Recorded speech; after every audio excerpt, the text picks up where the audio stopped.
ہم اکثر یہ کہتے ہیں کہ ماں باپ بچوں کی تربیت کرتے ہیں. رسالت مآب صلی اللہ علیہ وسلم نے حضور حضرت علی کی تربیت فرمائی ہے. ماشاءاللہ. مگر یہ جو شجاعت ہے یہ تو پھر خاندانی ہوتی ہے، یہ بہادری، یہ جنگ کے طور طریقے، یہ آپ نے کہاں سے سیکھی؟ بسم اللہ الرحمن الرحیم. ہم بھی تھوڑا سا حصہ ڈالنا چاہتے تھے آپ کے اس پہلے سوال کے اندر کہ حاکم نیشاپوری نے اپنی کتاب المستدرک علی الصحیحین میں، اور حاکم نیشاپوری لکھ رہے ہیں، کوئی چھوٹا عالم نہیں لکھ رہا، وہ جو محدث ہیں، جو حدیث شناس ہیں، وہ لکھ رہے ہیں یہ بات کہ قد تواترت الاخبار، اس پر متواتر اخبار اور روایات موجود ہیں کہ ان فاطمہ بنت اسد ولدت علی ابن ابی طالب فی جوف الکعبہ، جوف الکعبہ، کعبے کے درمیان میں بطن کعبہ کے اللہ اندر اللہ. حضرت علی مرتضیٰ کی ولادت ہوئی ہے. تو اتنے بڑے حدیث شناس نے لکھ دیا ہے. اور ظاہر سی بات ہے کہ جس طرح سے مفتی صاحب نے بیان کیا کہ ایک روایت مل جاتی ہے ہمیں کسی صوفی کے بارے میں، کسی عارف کے بارے میں، تو ان کے کرامات کو ہم بیان کرتے ہیں. یہاں تو تواتر کے ساتھ یہ بات موجود ہے. ایسے ہی ہے. اور جس طرح سے حضرت موسیٰ کلیم اللہ نے ایک مرتبہ پروردگار عالم سے کہا تھا کہ پروردگار یہ مجھے ماریں ضرور، میں برداشت کر لوں گا، پتھر کھا لوں گا، میں کانٹے برداشت کر لوں گا، لیکن یہ جو مجھے تانا دیتے نا کہ تو نبی نہیں ہے، نعوذ باللہ، یہ مجھے جو کلیم اللہ نہیں مانتے، میری رسالت کا انکار کرتے، یہ مجھ سے برداشت نہیں ہوتا. تو خدا کی طرف سے آواز آئی، اے موسیٰ تم پریشان کیوں ہوتے ہو، یہ تو مجھے خدا نہیں مانتے ہیں، تو ان کے نہ ماننے سے کیا میں خدا نہیں ہوں گا؟ کیا بات ہے. جس طرح نبی اکرم صلی اللہ علیہ وسلم کی نبوت کا بہت سنا انکار کیا، تو اس کے بعد کہ نبی اکرم نعوذ باللہ کے نبی نہیں ہیں، نبی نبی ہیں، علی علی ہیں، وہ مولا رہیں گے. اور جو آپ نے سوال کیا کہ ان کی تربیت کس طریقے سے نبی اکرم صلی اللہ علیہ وسلم نے فرمائی، تو اس حوالے سے بھی ایک روایت ہے، شرح نہج البلاغہ میں. اب دیکھیں نہج البلاغہ کی شرح کس نے لکھی ہے؟ عام تصور یہ ہوتا ہے، اور یہ پرانے زمانے کے اندر بہت رائج تھی چیز، کہ شیعہ کتب کی شرح لکھا کرتے تھے برادران اہل سنت کے علماء، اللہ اکبر. اور علماء اہل سنت کی کتاب کی شرح لکھا کرتے تھے، پڑھائی جاتی تھی شیعہ مدارس کے اندر. اچھا. یہ پیار و محبت کی فضا تھی.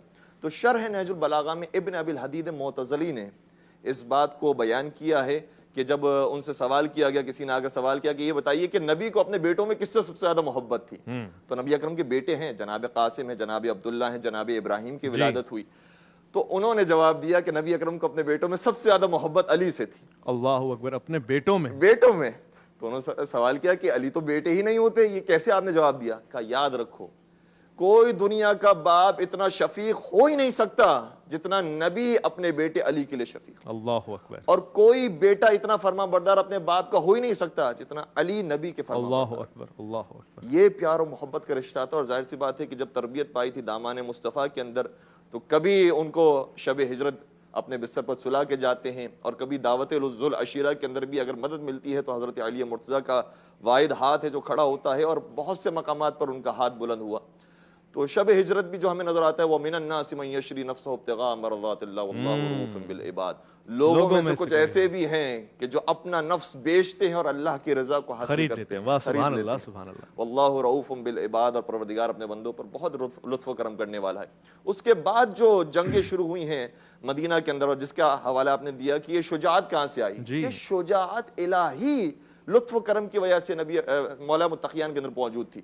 جس طریقے سے حوالہ دیا جاتا ہے سورہ فتح کی اس آیت کہ محمد رسول اللہ والذین آمنوا اشداء علی الکفار رحماء بینہم. سبحان اللہ سبحان اللہ. محمد اللہ کے رسول ہیں، اور جو ان کے ساتھ ہیں وہ کافروں پر شدید ہیں اور آپس میں بہت مہربان و رحیم ہیں.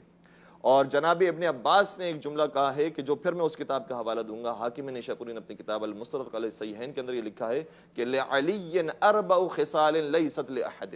علی مرتضیٰ کو 4 ایسی فضیلتیں حاصل ہوئی جو کسی اور کو حاصل نہیں ہوئی. البتہ اس مقام پر 4 بیان کیے، ورنہ تو بہت سینکڑوں فضائل ایسے ہیں جو کسی اور کو حاصل نہیں ہوئے. کون سی 4 فضیلت؟ میں جلدی بس روایت آپ کی بیان کروں، ترجمہ کروں. هو اول عربی وعجمی صلی مع رسول اللہ صلی اللہ علیہ وآلہ وسلم. پہلے عربیوں کے اندر اور اجمیوں کے اندر پہلے وہ شخص ہے کہ جنہوں نے رسول اکرم کے پیچھے نماز پڑھی. سبحان اللہ سبحان اللہ. وهو الذی کان لواءہ فی کل زحف. اور کوئی بھی جنگ ہوتی اگر علم دیا جاتا تو حضرت علی مرتضیٰ کے ہاتھوں میں. اللہ اکبر. کوئی بھی جنگ ہوتی، کوئی بھی جنگ ہوتی، سب سے آگے جنگ کے اندر حضرت علی مرتضیٰ ہوتے. اور پھر فرماتے ہیں وَهُوَ الَّذِي صَبَرَ نَفْسَهُ يَوْمَ الْمِحْرَاسِ. اور جنگ احد کے میدان میں بہت سو کے قدم اکھڑ گئے تھے، لیکن حضرت علی مرتضیٰ شیر خدا کے قدم جمے رہے. صحیح. اور انہوں نے حفاظت فرمائی ہے نبی اکرم صلی اللہ علیہ وسلم کی. اور آخری جملہ یہ ہے وَهُوَ الَّذِي غَسَّلَهُ وَأَدْخَلَهُ قَبْرَهُ. اور نبی اکرم کو اگر غسل دیا ہے تو حضرت علی مرتضیٰ نے کیا بڑی ساتھ، اگر سپرد لحد کیا ہے تو حضرت علی مرتضیٰ نے کیا ہے. تو ولادت سے لے کر وفات رسول اکرم تک جا بچا ہر لمحے علی نبی کے ساتھ نظر آئے. بھائی ماشاء اللہ ماشاء اللہ. کوئی موقع اور کوئی مناسبت نہیں ہے کہ جہاں پر ان کے درمیان افتراق نظر آتا ہے. اور بس میں ایک اور چھوٹی سی گزارش کر دوں کہ جو واقعہ موجود ہے جناب سلیمان علیہ السلام کا آصف بن برخیہ کے حوالے سے، جب انہوں نے باقاعدہ پورے قرآن کریم کے اندر وہ آیت موجود ہے کہ کون ہے جو تخت بلقیس کو لے کر آئے گا، تو قال عفریت من الجن، جنوں میں سے جو سب سے طاقتور تھا وہ کھڑا اور کہا کہ میں آپ کے کھڑے ہونے سے پہلے حاضر کر دوں. کہا نہیں یہ تو بہت دیر ہو جائے گی. آصف بن برخیہ کھڑے ہوئے اور ان کے بارے میں یہ قرآن کریم میں کہہ رہا ہے کہ قال الذی عنده علم من الکتاب، جس کے پاس کتاب کا کچھ علم موجود تھا، وہ کھڑا ہوا اور اس نے کہا کہ آپ کی پلک جھپکنے سے پہلے میں حاضر کر دوں گا. تو سوال یہاں پر یہ پیدا ہوتا ہے اور علماء نے کلام کیا ہے اور ہمارے 10ویں امام علی نقی علیہ السلام سے سوال کیا گیا کہ یہ کیا ماجرا ہے کہ حضرت سلیمان خود نہیں لا سکتے تھے؟ جی کیوں درباریوں سے سوال کیا؟ تو کہا درباریوں سے سوال اس لیے کیا تاکہ درباریوں کو پتہ چل جائے جس کے پاس علم سب سے زیادہ ہے وہی میرے بعد میرا وصی ہو. اللہ اکبر. اسی طرح سے خوبصورت. نبی اکرم ہر مقام پر علی مرتضیٰ کو آگے آگے بھیجا کرتے تھے تاکہ پتہ چل جائے کہ میرے بعد جو سب سے زیادہ شجاع ہے. نبی اکرم کی شجاعت میں کوئی حرف نہیں ہے، بلکہ میرے مولا شاہ فرماتے ہیں کہ میں نے خود جو شجاعت سیکھی ہے وہ حضرت محمد مصطفیٰ صلی اللہ علیہ وسلم تیز تلواروں میں. سبحان اللہ. تو حضرت علی مرتضیٰ کو اس لیے آگے بھیجا جاتا تھا تاکہ پتہ چل جائے کہ میرے بعد جو سب سے زیادہ شجاع ہے، سب سے بڑا عالم ہے، سب سے بڑا قاضی ہے، وہ حضرت علی مرتضیٰ علیہ السلام.